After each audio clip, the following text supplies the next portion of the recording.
Hello friends, welcome to our channel. నా shop breaking న్యూస్కి స్వాగతం. ఒక్క డిఏతో ఉద్యోగులను మోసం చేసిన సీఎం. ఎవరైతే మన ఛానల్ని ఫస్ట్ టైం చూస్తున్నారో ప్రతి ఒక్కరు మన ఛానల్ని సబ్స్క్రైబ్ చేసుకోండి, బెల్ అనే గంటను ఆన్లో పెట్టుకోండి. వీడియో నచ్చినట్లయితే లైక్ చేయండి, వీలైనంత వరకు అందరూ కూడా షేర్ చేయడానికి ప్రయత్నించండి. అదేవిధంగా జూన్ 5వ తారీఖున ఏదైతే మనకు క్యాబినెట్ భేటీ పెట్టారో ఆ భేటీకి అనుగుణంగా ప్రభుత్వ ఉద్యోగులకు ఇచ్చిన మాటను ప్రభుత్వం అయితే ఏ విధంగా చెప్పారో మనమైతే వీడియోలో తెలుసుకునే ప్రయత్నిద్దాము. లేట్ చేయకుండా వీడియోలోకి వెళ్ళిపోయినట్లయితే గత జూన్ నెల 5వ తారీఖున, అంటే దానికంటే ముందు జూన్ 2వ తారీఖున డిఏ, ఐఆర్, పిఆర్సీ అనేది పెంచుతామని ఉద్యోగ సంఘాలకు అయితే క్యాబినెట్ భేటీలో చర్చించడం జరిగింది.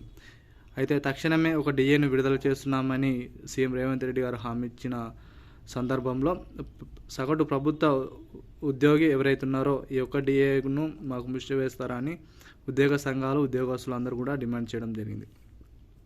ఎన్నో ఏళ్ళుగా డిఏను పెంచుతామని వెయిట్ చేస్తున్న మాకు ఈ యొక్క డిఏ ఏం సరిపోతుందని చాలామంది కూడా క్వశ్చన్స్ అయితే చేయడం జరిగింది. ఈ డిఏను ఇక మళ్ళా తర్వాత ఏం చేశారంటే మళ్ళీ జూన్ 5వ తారీఖు తర్వాత మరొక డిఏను విడుదల చేస్తామని హామీ ఇవ్వడం జరిగింది. అయితే మొదటగా ఒక డిఏను తక్షణం విడుదల చేసి మరో 6 నెలల వ్యవధిలో మరొక డిఏను విడుదల చేస్తామని అయితే గతంలో అయితే సీఎం రేవంత్ రెడ్డి గారు అయితే చెప్పడం జరిగింది. అయితే ఉద్యోగ సంఘాలు అదేవిధంగా వారు చేసిన ఒత్తిడి మేరకు ప్రభుత్వం అయితే మళ్ళీ 6 నెలల్లో డిఏను విడుదల చేస్తానైతే హామీ ఇవ్వడం జరిగింది.